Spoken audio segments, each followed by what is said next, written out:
Welcome to Mighty Banyans on the Bay, the faculty podcast of New College of Florida. My name is Douglas Estes, and I'm the Associate Professor of Religion here at New College.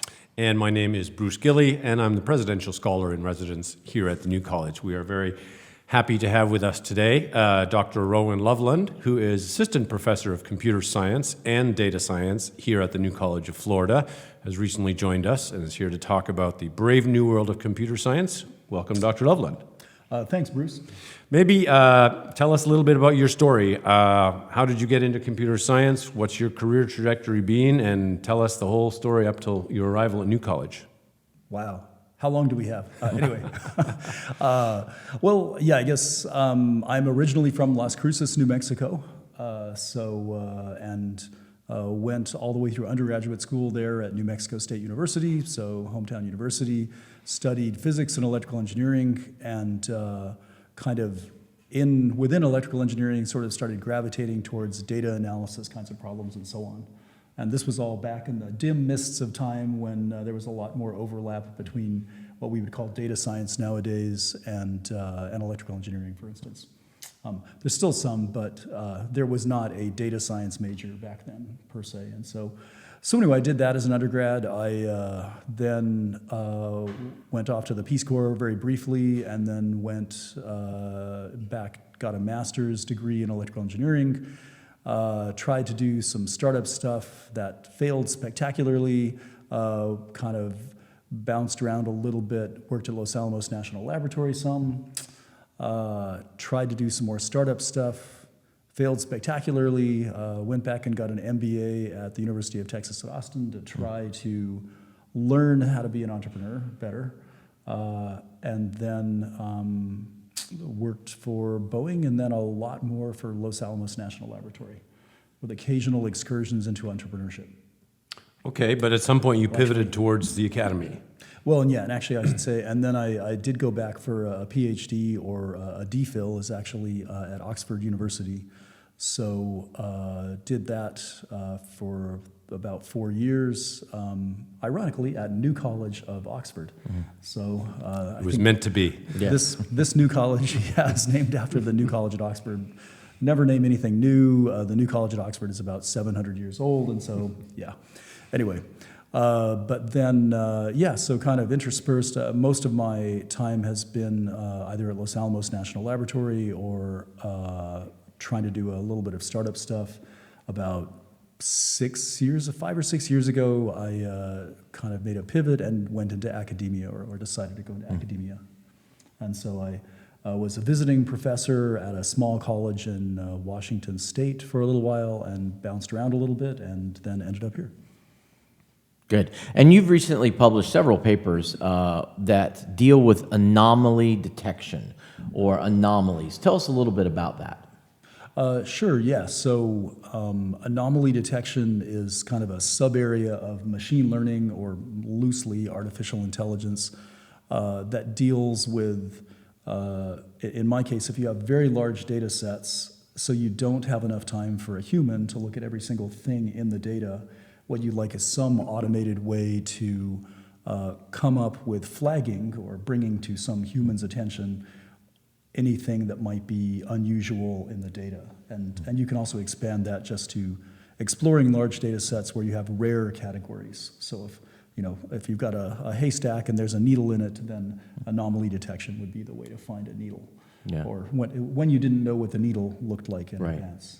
And one thing that I found very interesting about your paper is that I grew up with both my parents working at NASA, so I was very interested, in space and exploration. And you actually apply your anomaly detection to crashes on the moon. Is that correct? Yeah, that's correct. Okay, So NASA put up a satellite orbiting the moon in 2011 or something like that. We have a satellite orbiting the moon that gives us lots of high resolution imagery of the moon, and so and you can imagine it's been orbiting since 2011, so we've got a lot of it.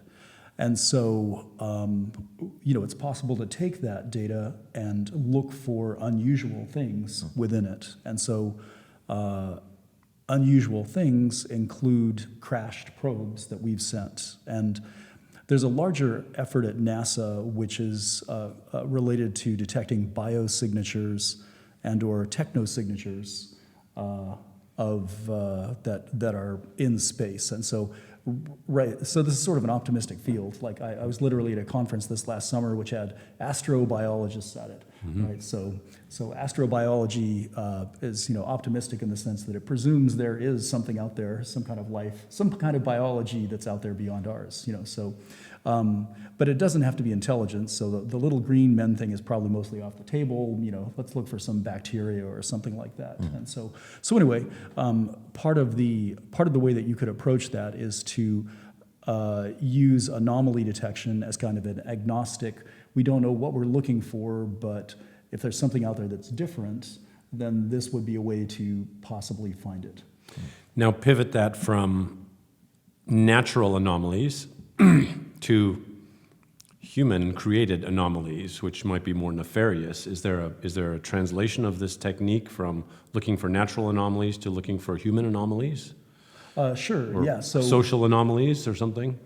Well, yeah, and so the nice thing about anomaly detection is that it has a huge number of applications. And so at Oxford, for instance, there was a professor who had gotten a bunch of medical data, and if you have someone in a hospital who's hooked up to a machine, a set of machines that monitor blood pressure and heart rate and so on, then you can go ahead and sort of establish a normal trajectory of these various vital signs as they go through the day and sleep and so on. And then if you detect an anomaly in that sense, then that's when you might want to call for a nurse or something like that. And so that's one area where something anomalous is important potentially. And there are a whole variety of other areas as well. And so tax fraud is another area that some people at Los Alamos way back when used anomaly detection for. And then you could potentially use it in the area of detecting fakes and so on. So it's really a very broad, the applications are very broad. Right. Well, and I think the question that we all have is, can we use anomaly detection to detect waste and fraud in the government? First of all, and can we detect plagiarism among students? Are these Or professors? or professors? That's right. That's right. Well, and I'd have to think about that. So bear in mind, anomaly detection is it's a way to find things that are unusual and potentially that you don't know about in advance in very large data sets.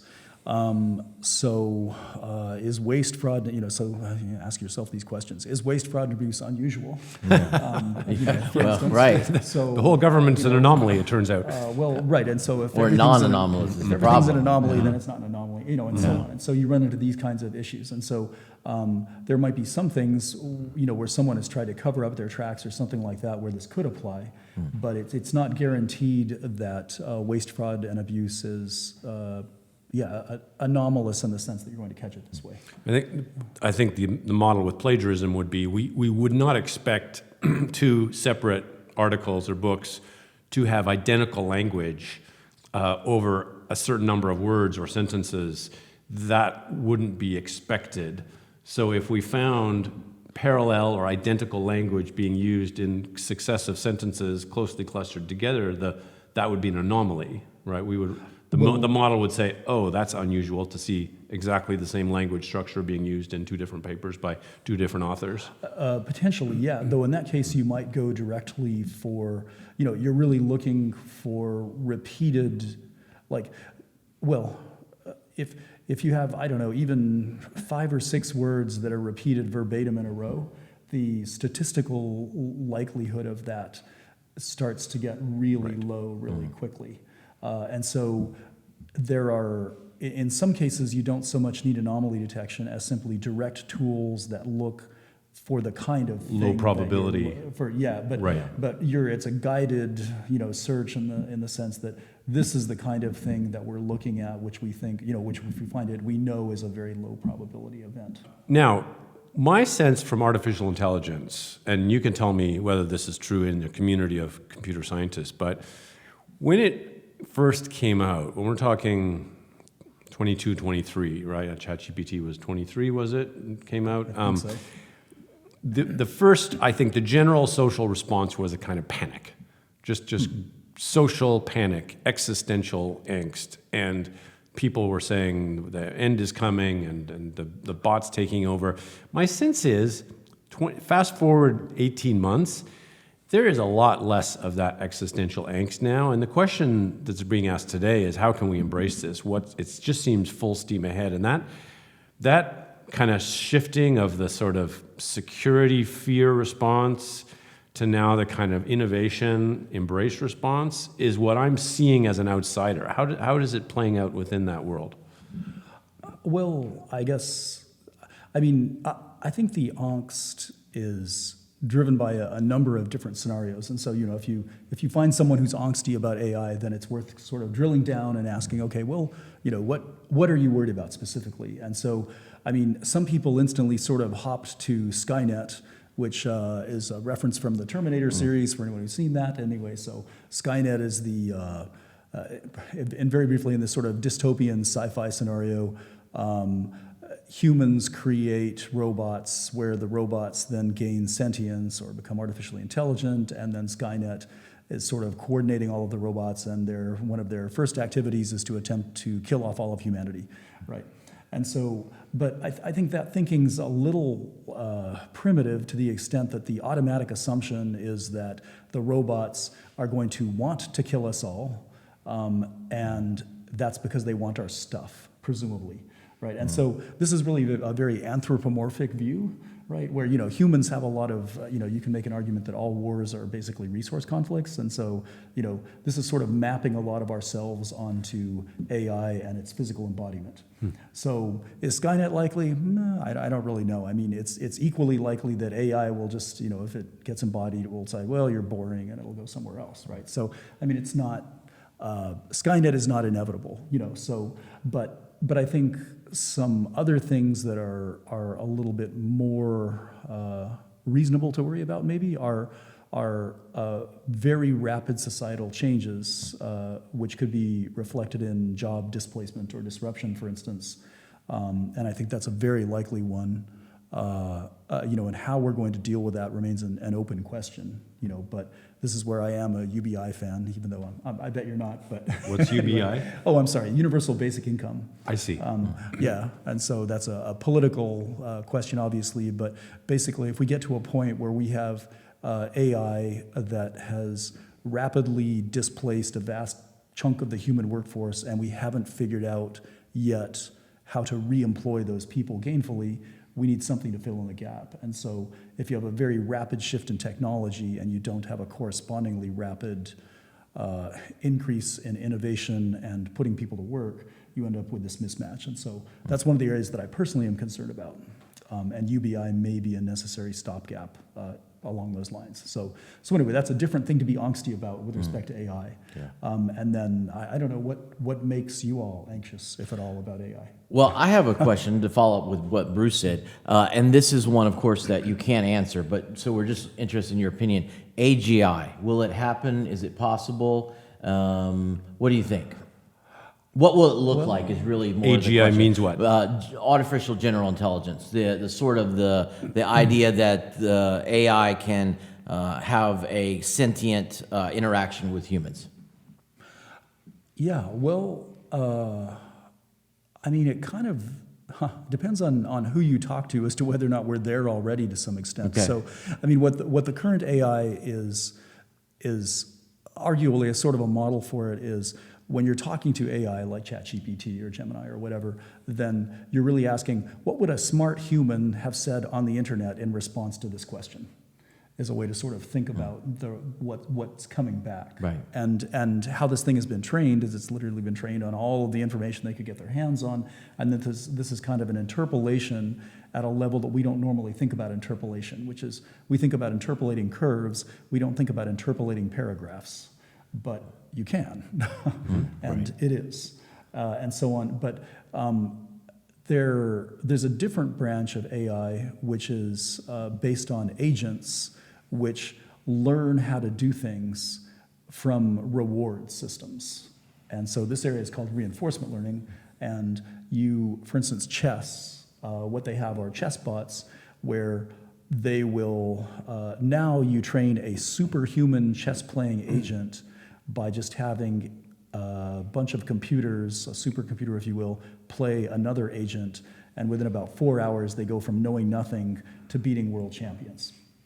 So that's how we train a superhuman, in the sense of chess, AI. Right. And so, the current ChatGPT and the large language models in general are not learning about the world that way. They're backwards looking. Right. They're learning from us Right. about what would a smart human or a bunch of humans have said or done or whatever in this scenario.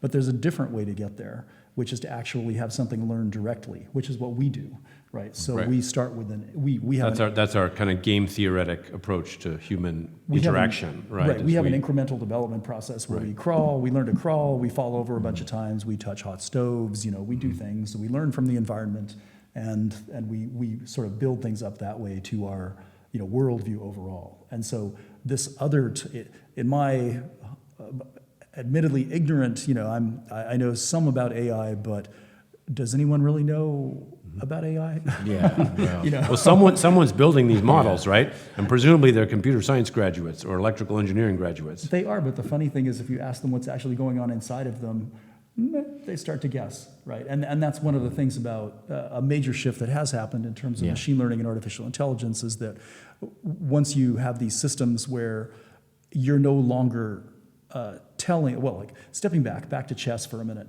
Big Blue, back in the 90s, whenever that was, they took a bunch of really good chess players and good programmers, put the two together, encoded the knowledge of the human chess players into how to play chess in a program.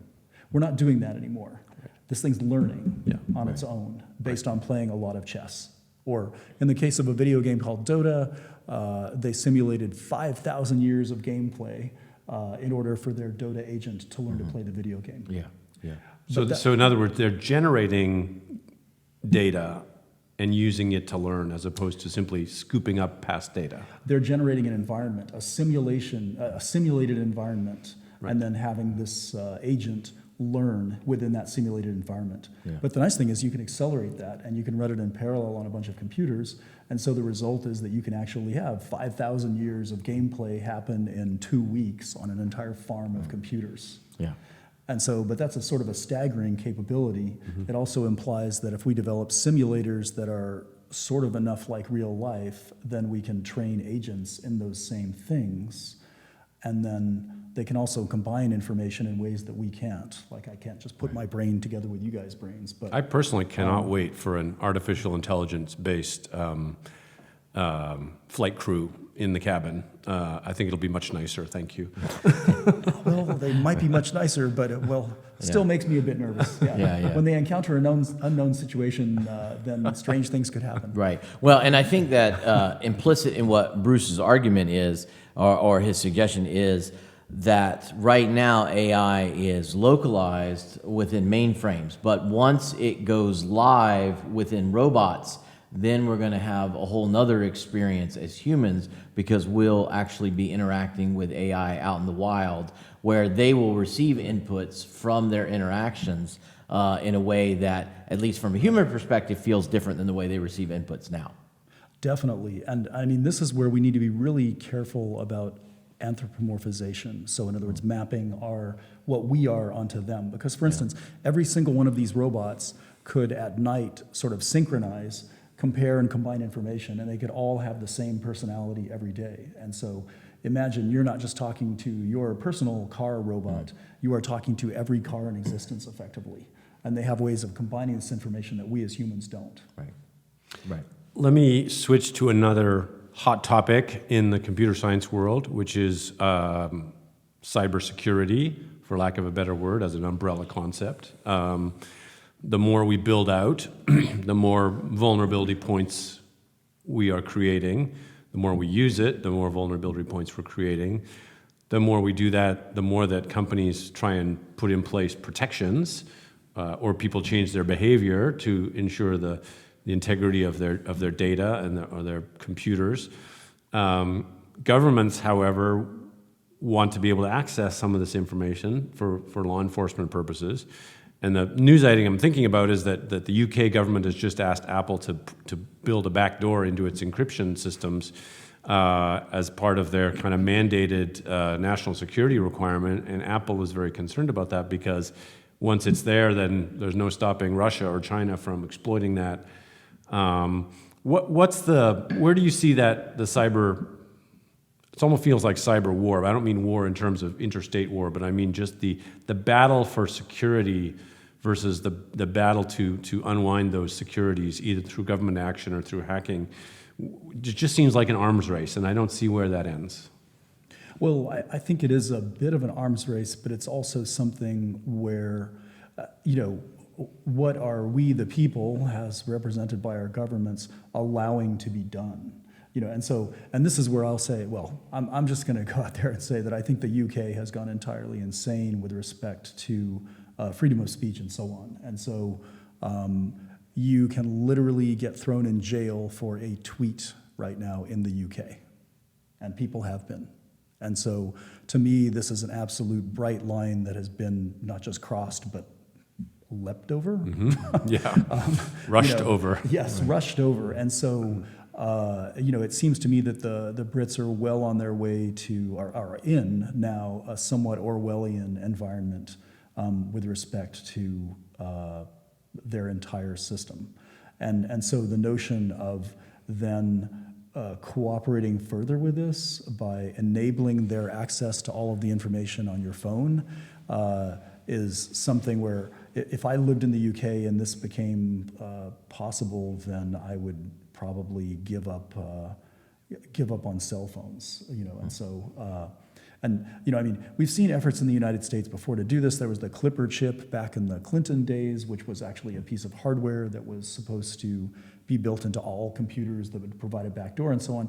But what all of these entities generally fail to recognize is that you're really putting all of the eggs in one basket and making an incredibly attractive target for whoever, other states, hackers, whatever. And so at this point, we've already been victims of this already. How many of us have received emails that said, hi, your social security number and every other thing we knew about you as your former employer has been leaked because, well, we kind of screwed up, right? And so we've been there already. I think I've gotten 3 of those over the course of my life at this point, from former employers and so on. And so I think it's extremely unwise to centralize access to information in this way. But I think, and for 2 reasons. One, because of the external problems, but also because of the internal problems where if you create tools for tyranny, in some cases they're actually used. So bad actors on the inside right. are just as likely to exploit them for nefarious purposes as bad actors on the outside. Well, if you create a system where if someone can just gain control of it, then they have control of everything, then the odds that someone in your own government, that someone, a UK citizen will attempt to become the prime minister in order to have all that power goes way up. And that person may or may not be nefarious in the process. And so I just can't believe where the UK has gotten. To me, the notion that Apple would cooperate with this is horrible. They might anyway because... Which is interesting because the story that's being told is Apple's not worried about the UK, it's about China and Russia. But you're saying they should actually be worried about the UK. I'm worried about China and I'm worried about the UK. Right. And frankly, right now, they're looking roughly, they're not equivalent. China's social credit system is really absolutely horrible. And there are a number of things that are going on in China, which our own media is not doing a great job of reporting on, but which really are very Orwellian. But the Brits are not far behind. Yeah.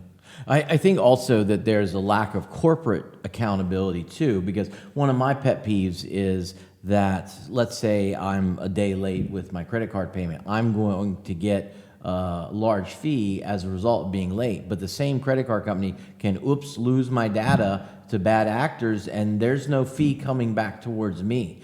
So there's a huge lack of accountability there among corporate organizations that just make this even worse. But yeah, can't argue with that. Yeah. Well, let me ask change subject a little bit. Let me ask a little bit about your classes. What classes do you teach? What's your favorite class to teach? Well, so I think my favorite class to teach would be a machine learning class but here at New College, I haven't had a chance to do that yet. Okay. So I teach, I guess I've taught Python, and I've also taught in the data science program our sort of capstone or senior project, or graduate senior project course.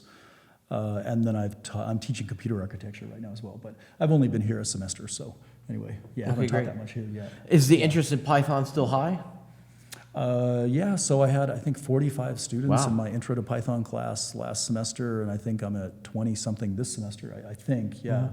And I guess I think that everyone who wants to go into science or engineering should be taking a programming class. Right, And right. Python is one of the friendlier languages, as Right. well as used for data analytics, and so I think Python's a natural choice for that. And so, in general, I think taking Python it's not just for computer scientists, it's for a whole broad range of majors here, or should be. It's interesting because my kids are in college right now, and they're both in the sciences, and the question that they were asking in their early years is kind of, have I missed the kind of computer science boom, in the sense of, there's no point in learning programming anymore because the models are going to be so far ahead of us by the time we get out that we'll just be dabbling at this point. And I think ultimately my daughter said, well, the reason I'm taking a programming class is because I think it's fun. I love problem solving. I'm not really trying to connect it to my career because it may be right, but are they right? I mean, are these kids should they still be learning basic programming even though programming is going to be kind of outsourced to some extent? Well, I think probably, yeah, they should. And the reason is not because, so what AI is enabling in programming for me right now, for instance, is I can go ahead and put in a description of something and ask it to write Python code. And it will. And in many cases, it will write pretty good Python code. Now, like 6 months ago, it wrote some Python code that it claimed was doing what I wanted it to and didn't. So there was that, but it's getting better and better. But I mean, I guess one initial caveat with AI is that you should always check what the AI actually gave you back, because when you don't, things happen. And so there was a legal case, for instance, where some lawyer in New York used this to make up part of his legal case, and it turned out it actually entirely fabricated the existence of some case law, as part of that. And so the judge had never heard of these cases, so he kind of dug into them, and then when he found out, he was not amused, and things went on from there. And so, so-called hallucinations are one thing that you need to watch out for. But Is that what they're called when AI makes a hallucination? I so- love it. so That's AI the new sobriquet of it, yeah. I was going to say, we Right. really are anthropomorphizing it, aren't Well- we? And we're just like literally taking our human misfires and using the same language. It's a euphemism, though. It's euphemistic. It's a so euphemistic. that's the beauty of it. Go Right. ahead. Yeah. So I mean, you should always check the output of AI, and arguably with your programs as well. But beyond that, programming isn't just about memorizing, the syntax of the program. It's also learning about how to break a problem into small pieces that you can then say, do this, and then do this, and then do this, and then do this, and that process will correspond to exactly what you're looking for. Right. Yeah. And so the ability to break problems into pieces like that is something that you still need, even in the days of AI, because you need to be able to specify exactly what you want. Right. And otherwise, if you just tell the AI, bake me a cake, well, what kind of cake? It's going to guess, and it's going to come back with the sort of Sam's Club equivalent of a cake, because that's the most common cake, right? Right. But if you want it to be able to bake a special cake, well, you need to be able to tell it exactly at least what you're looking for. Yeah. Now, if you were predicting 5-10 years out what you'll be teaching in CS at New College 5 years from now, 10 years from now, is there a way to see the trends where computer science education is going? That's a really tough one, actually. I do think that AI is something that we just have to, embrace with both arms. And so in my intro Python class, for instance, I took my last assignment and said, don't try to program this, plug this into AI, have it program it, and then comment, and then go through its solution and tell me exactly what every line did. Now, of course, then one girl in the class figured out that she could also ask AI to comment extensively what the program was, and so she did that as well. Right. And so, but the thing is that it's AI is there, and it's an incredibly important, valuable tool. And so academics who are simply trying to say, you can't use AI in my class or whatever, that's not going to work. You know, and so we must adjust to it, and it's a good thing that we have it. You know, saying don't use AI in a year from now is, or maybe even now, is like saying don't use Google, you know, 5 years ago or something like that. It's just not, it's not reasonable. Yeah.